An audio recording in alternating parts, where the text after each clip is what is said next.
Attention, cette histoire va complètement te retourner le cerveau. En ce moment même, quelque part dans le parc des Virunga, en République démocratique du Congo, en pleine zone de guerre, 10 techniciens français sont en train de surveiller des machines. Des machines qui tournent 24 heures sur 24 dans des conteneurs métalliques. Ces machines, ce sont des mineurs de Bitcoin. Les surveiller, cela représente un véritable risque, car elles absorbent toute l'électricité qui est perdue, les fameux surplus énergétiques, et ça peut aussi déplaire à certains. D'autant plus que chaque mois, ces machines transforment l'énergie initialement perdue en 150 000 dollars. Et ça, tous les mois, versés directement dans le compte bancaire de l'électricien local. Une centrale électrique et qui sans ça tournerait totalement à perte, dans une région où il est littéralement impossible de tirer des lignes vers d'autres villes. Non, cette histoire est bien réelle et ce n'est pas un film d'action. Même si je pense que cela pourrait faire un très bon scénario, cette opération, si j'ose la nommer ainsi, c'est ce que font les employés de Big Block Data Center chaque jour et depuis un peu plus de 5 ans. À la fois en République démocratique du Congo, mais aussi au Paraguay, en Finlande, à Oman et dans des dizaines d'autres pays à travers le monde. Aujourd'hui, c'est l'histoire de cette boîte que je vais te raconter, mais il en existe des dizaines d'autres et je t'en parle un peu toutes les semaines sur ce podcast, donc si ça t'intéresse, abonne-toi.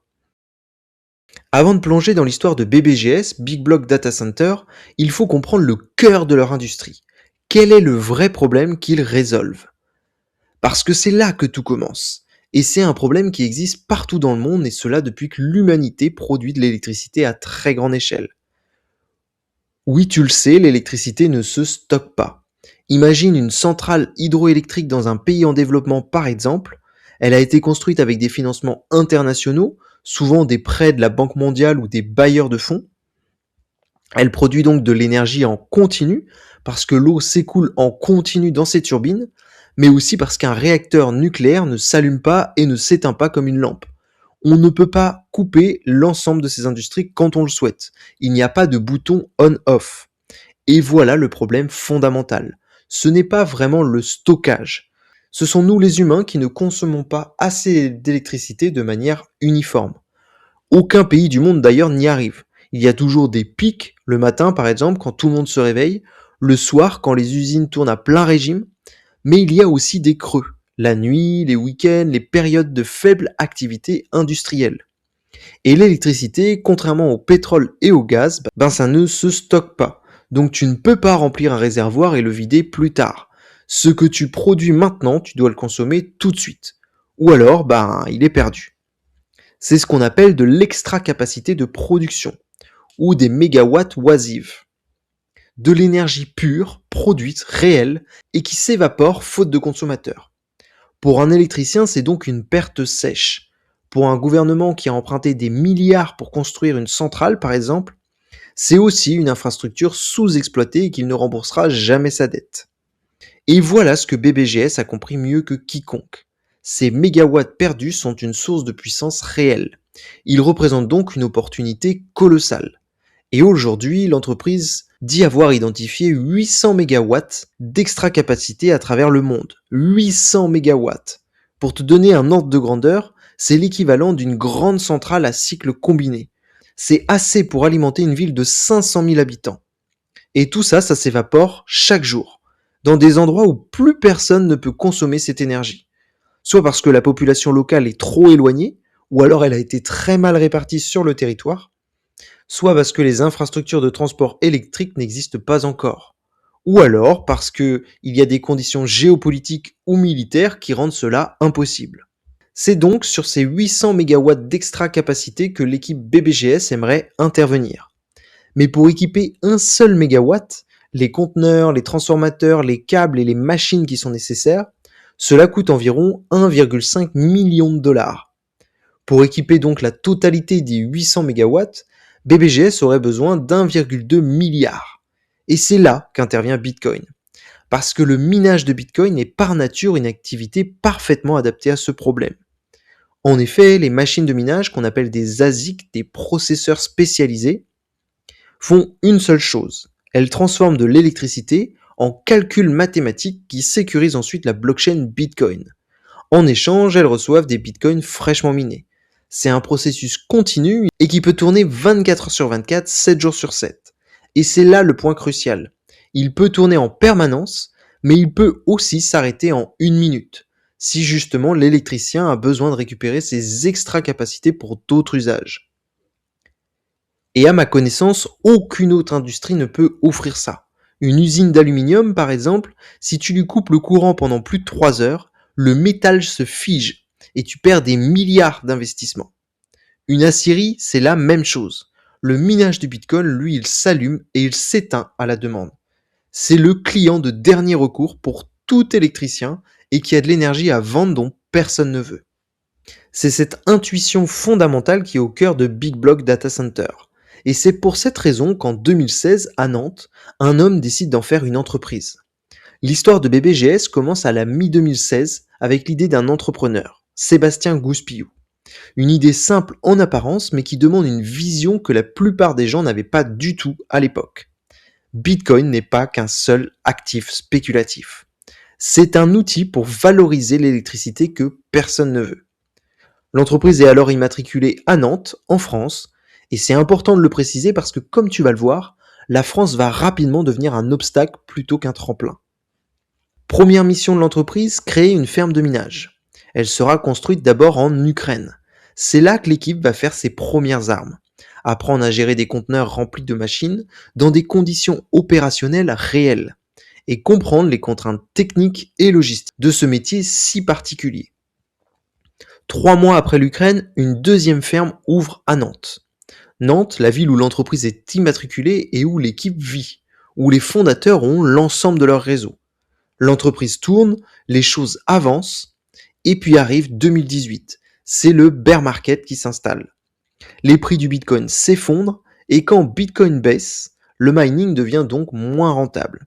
Ou plutôt, si je dois être un peu plus précis, le mining reste rentable, mais uniquement si le prix de ton électricité est bon marché. Et comme tu sais, l'électricité de France, ce n'est pas la moins chère du monde. Donc pour BBGS, il faut aller chercher des mégawatts moins chers. À partir de 2018, BBGS commence donc une véritable expansion internationale. La logique est claire. Il faut aller partout dans le monde, trouver de l'électricité en extra capacité, là où elle est produite mais non consommée, là où elle est structurellement moins chère parce qu'il y a très peu de demande locale. Mais où aller? Après l'Ukraine et la France, l'équipe de BBGS s'installe en Sibérie. Là-bas, ils ont de l'électricité abondante et bon marché. Et puis arrive la guerre en Ukraine en 2022.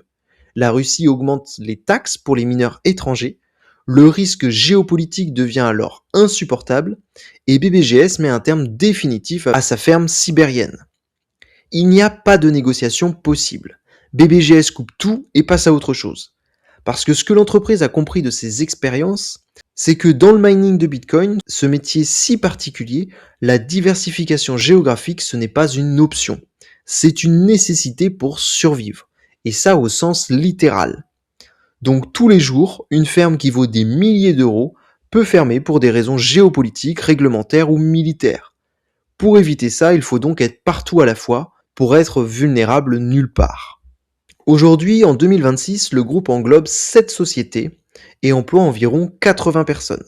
Des experts dans leur domaine et répartis à travers le monde, gérant des fermes dans des conditions que la plupart des entreprises occidentales n'oseraient même pas envisager.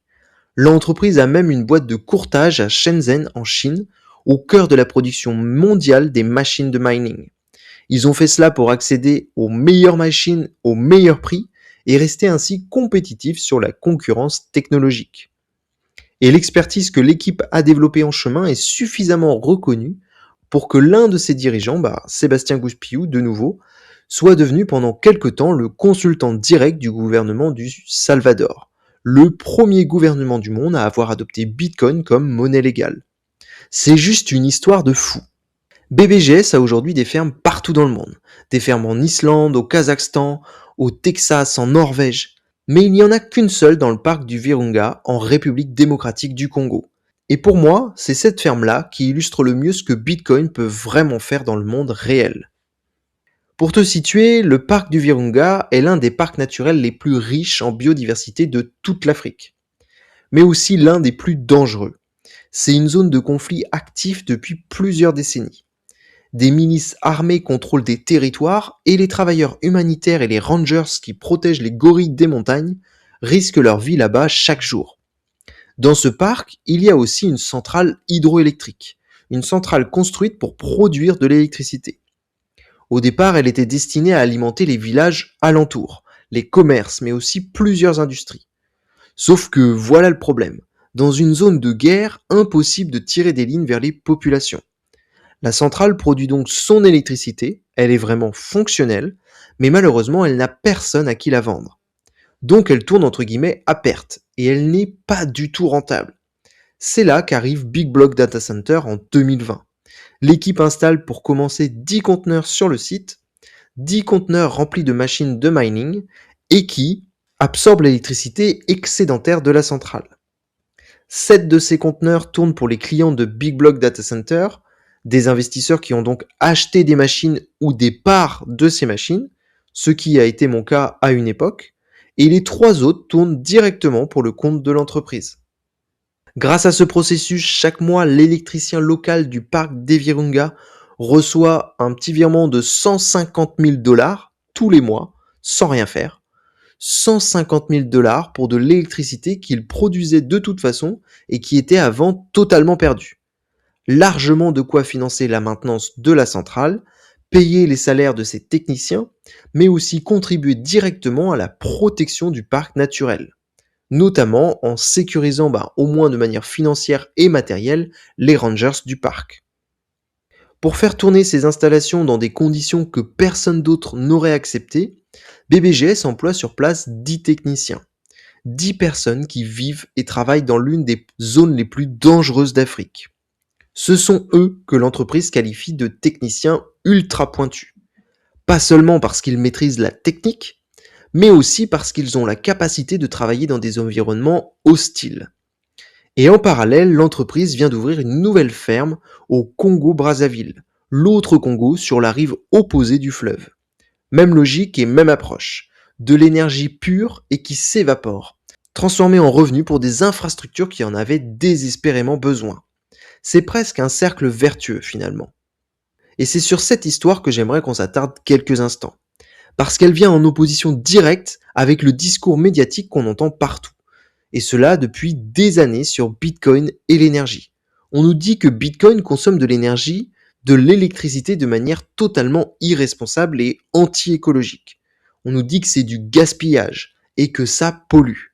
Alors oui, c'est vrai que Bitcoin consomme beaucoup d'énergie. Ça, personne ne le nie. Mais ce discours oublie une question fondamentale. Quel est le type d'énergie qu'il consomme réellement? De quelle source ça provient?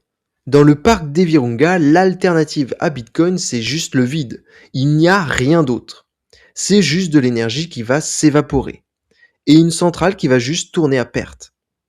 À terme, peut-être la centrale elle-même va finir par fermer. Parce qu'une centrale non rentable finit toujours par fermer. Bitcoin ici, ce n'est pas un prédateur énergétique. C'est le client de dernier recours et qui permet à une infrastructure de production d'énergie propre, l'hydroélectricité des Virunga, de littéralement survivre. Et les Virunga ne sont qu'un des exemples parmi les nombreux fronts où BBGS s'est installé. Et chaque site illustre une forme différente de gaspillage énergétique, une réalité différente du même processus, le même problème fondamental. À Oman, par exemple, le problème s'appelle les flare gases, le gaz des torchères. Quand on extrait du pétrole, il y a du gaz qui sort du sol, du gaz qui n'est pas toujours valorisable localement, parce qu'il n'y a pas forcément de pipeline sur place, ou parce que la quantité qui sort est trop faible pour justifier une infrastructure, parce que les conditions géographiques rendent le transport impossible, etc. Il y a des dizaines et des dizaines de raisons pour lesquelles ce gaz ne peut pas être utilisé.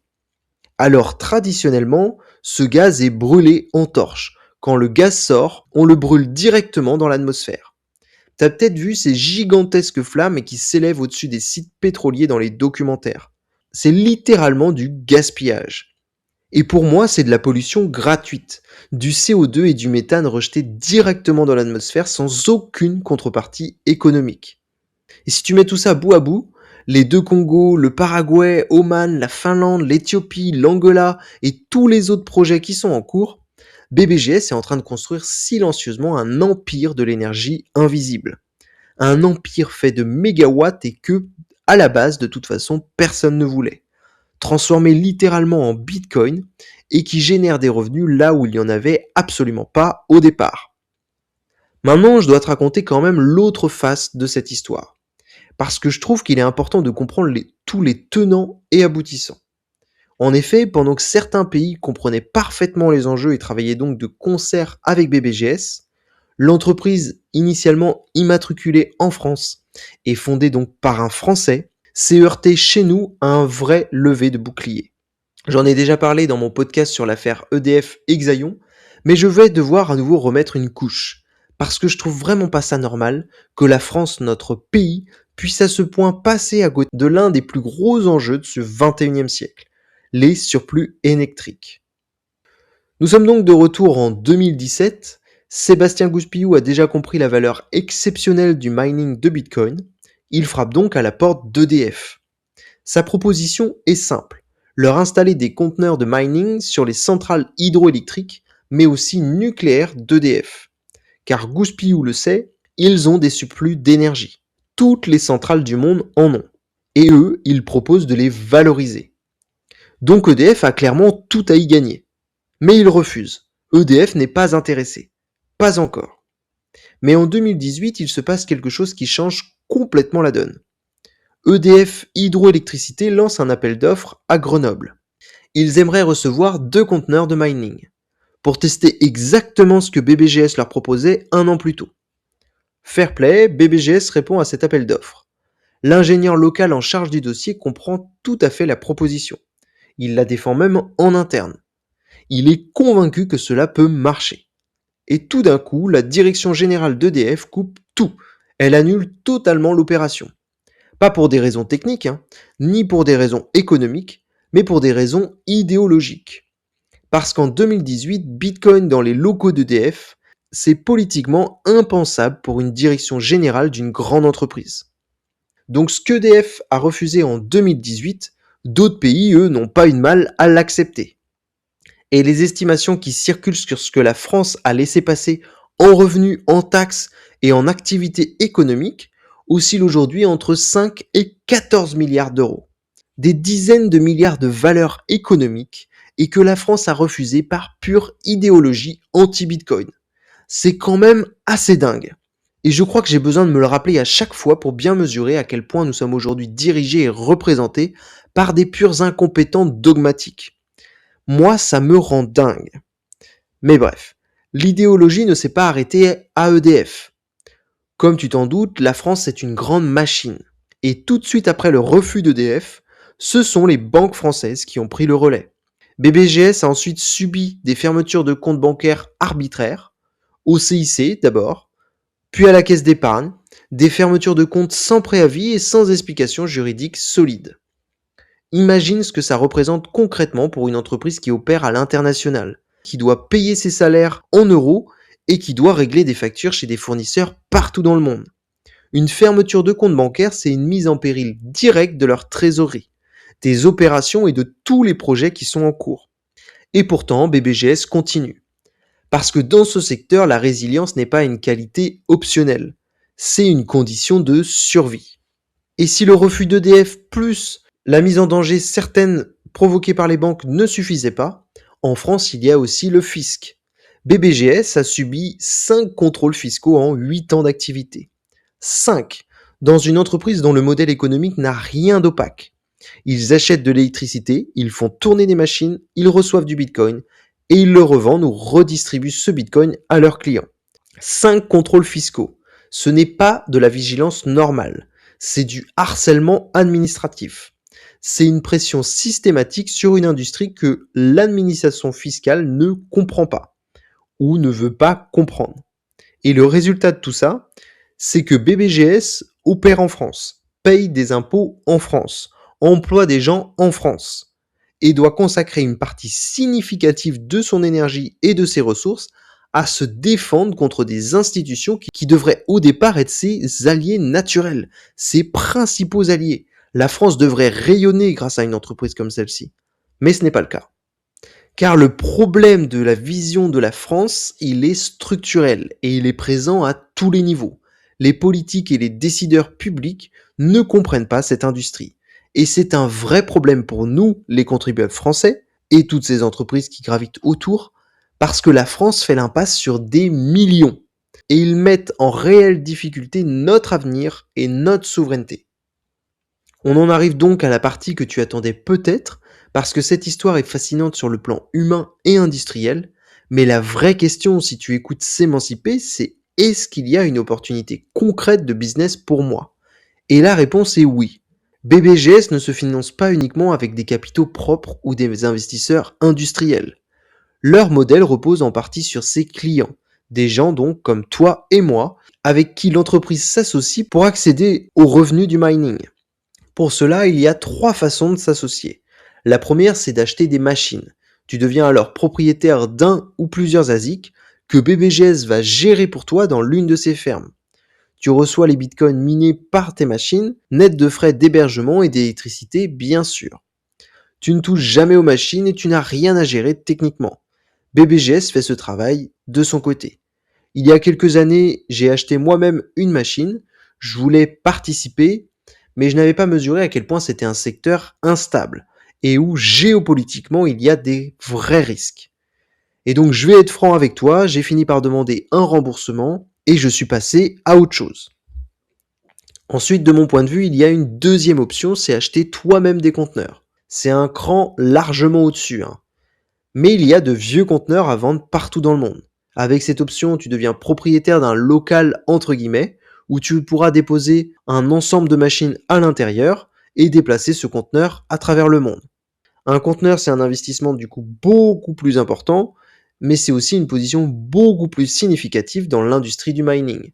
Après, je pense qu'il faut vraiment pas se lancer dans cette industrie comme ça, les yeux fermés, car ça nécessite de prendre beaucoup de recul et d'analyser beaucoup la situation, d'autant plus que d'un pays à l'autre, les réalités sont complètement différentes. Mais il y a encore des dizaines d'autres options autour de Bitcoin. Je t'en parle régulièrement à travers mes podcasts, mais aussi ma newsletter. 2 fois par mois, je te présente des nouvelles idées de business que j'ai eues dans mon quotidien ici en France. Des idées avec des applications concrètes et qui pourraient directement changer la vie des petits commerçants, des freelances, mais aussi des artisans de tout type. Donc tu trouveras mon lien en description si cela t'intéresse. Et d'ailleurs, en parlant d'opportunités sur le mining de Bitcoin, il y a aussi la tokenisation. En effet, Sébastien Gouspillou est également partenaire de CleanSat Mining, une entreprise dans laquelle j'ai aussi investi et qui pousse le concept encore plus loin grâce à la tokenisation. La tokenisation, c'est le fait de diviser la propriété d'un actif réel, ici un conteneur de machine, en milliers de parts numériques représentées par des tokens sur une blockchain. En gros, tu as un site, par exemple le parc des Virunga, il y a 7 conteneurs, on avait dit tout à l'heure. Ces 7 conteneurs, tu les divises en un certain nombre de tokens. Par exemple, si ton token doit faire 50$, tu prends le montant total du coût d'achat de tous les conteneurs et tu divises par 50 pour savoir le nombre de tokens que ça va créer. Et chaque token, ensuite, représente une fraction de la propriété du conteneur et donc une fraction des revenus qu'il va générer. Ce que ça te permet concrètement, c'est de devenir copropriétaire d'un conteneur de mining dès 50$, alors qu'un miner coûte au minimum 10K et un conteneur entier, c'est au moins 10 fois plus. 50$ pour accéder à une infrastructure de mining industrielle et opérée par des professionnels qui font ça depuis plusieurs années, dans des conditions que tu n'auras jamais à gérer toi-même. Moi, j'ai trouvé que c'était une opportunité extrêmement intéressante, une révolution de mon point de vue, surtout si tu t'intéresses au mining et que tu ne veux pas te salir les mains entre guillemets. Mais bon, cela comporte quand même des risques et à ce jour, par exemple, je n'ai jamais reçu les bitcoins qui étaient promis sur mes wallets. Parce que l'entreprise a dû se délocaliser à plusieurs reprises, il y a tout un ensemble de problématiques, mais je trouve quand même que c'est une révolution parce que c'est une offre que l'on peut proposer à, entre guillemets, n'importe qui. N'importe quel petit travailleur pourrait investir 50$ s'il le souhaite. Donc je n'essaye pas non plus de te vendre du rêve, je te présente juste ce qui existe et pourquoi je trouve ça vraiment intéressant. J'ai d'ailleurs une chaîne secondaire où je sors une nouvelle vidéo toutes les semaines et qui traite de ces sujets, la tokenisation et l'investissement immobilier fractionné. Je te mettrai également le lien en description, on sait jamais, peut-être que ça peut t'intéresser. À présent, j'aimerais conclure cet épisode avec une réflexion un peu plus large. Parce que l'histoire de BBGS, elle est fascinante en soi. Mais ce qui m'a vraiment frappé, c'est ce qu'elle dénonce du monde actuel dans lequel nous vivons. Et surtout sur le rôle que Bitcoin pourra y jouer à l'avenir. Pendant des siècles, la propriété d'infrastructures énergétiques était réservée aux États, aux grosses entreprises et aux fonds d'investissement institutionnels. La plupart des gens regardaient donc ces industries sans pouvoir vraiment agir. Ils payaient leurs factures d'électricité et n'avaient aucun moyen de participer à la production. Pour moi, Bitcoin est en train de changer tout ça. La tokenisation va notamment y contribuer. Et pour la première fois de notre histoire, un travailleur ordinaire pourrait devenir copropriétaire d'une infrastructure énergétique mondiale, comme une centrale hydroélectrique au Congo, un site à Oman ou une ferme en Finlande. Et il pourra même percevoir une partie des revenus que celle-ci va générer, directement et sans intermédiaire bancaire, sans aucun fonds de gestion qui va te prendre 2 ou 3% à chaque fois. Et pour moi, c'est aussi ça l'émancipation économique et énergétique concrète. Pas une promesse abstraite, une spéculation sur des tokens dont tu ne comprends pas la valeur sous-jacente. Là, on parle d'énergie réelle, produite par des machines réelles et dans des sites réels, gérés par des techniciens tout à fait réels et qui risquent leur vie chaque jour. Donc si toi aussi tu as un esprit entrepreneurial et que tu écoutes ce podcast parce que tu cherches des idées concrètes, voilà ce que BBGS t'enseigne. Il y a de l'électricité perdue partout dans le monde, partout autour de toi. Certainement pas à la même échelle que les Virunga, mais partout où il y a de l'énergie produite, il y a forcément de l'énergie qui ne trouve pas de repreneur. Il y a donc une opportunité de minage avec un simple camping-car équipé de panneaux solaires, une ferme agricole avec un méthaniseur, un data center avec une capacité de refroidissement inexploitée, une toiture commerciale avec des panneaux solaires en surcapacité tout l'été. BBGS a appliqué cette logique mais à grande échelle. Je ne te conseille absolument pas de viser aussi grand. Mais toi, tu peux aussi l'appliquer localement. Dans ma newsletter, je développe exactement ces idées, des business locaux, actionnables et pensés pour des travailleurs qui veulent créer quelque chose de réel autour de Bitcoin. Alors oui, je sais, je me radote, mais le lien est en description. Voilà les amis, on arrive au bout de ce podcast et sincèrement, j'espère que BBGS n'a plus vraiment de secret pour toi. Dis-moi en commentaire ce que t'en as pensé. Est-ce que l'angle énergétique de Bitcoin change ta vision des choses? Et est-ce que tu vois déjà tes opportunités locales sur des surplus énergétiques dans le coin où tu vis? Si oui, n'hésite pas, je lis tous tes commentaires et je réponds à chacun d'entre eux. J'aimerais vraiment pouvoir raconter ta propre histoire sur ce podcast. Donc si jamais tu te lances, n'hésite pas à me tenir au courant. Comme promis, je te laisse avec mon podcast sur l'affaire Exaion. Tu verras le lien juste en haut à droite. Tiens-moi au courant et je te dis à très bientôt sur S'émanciper.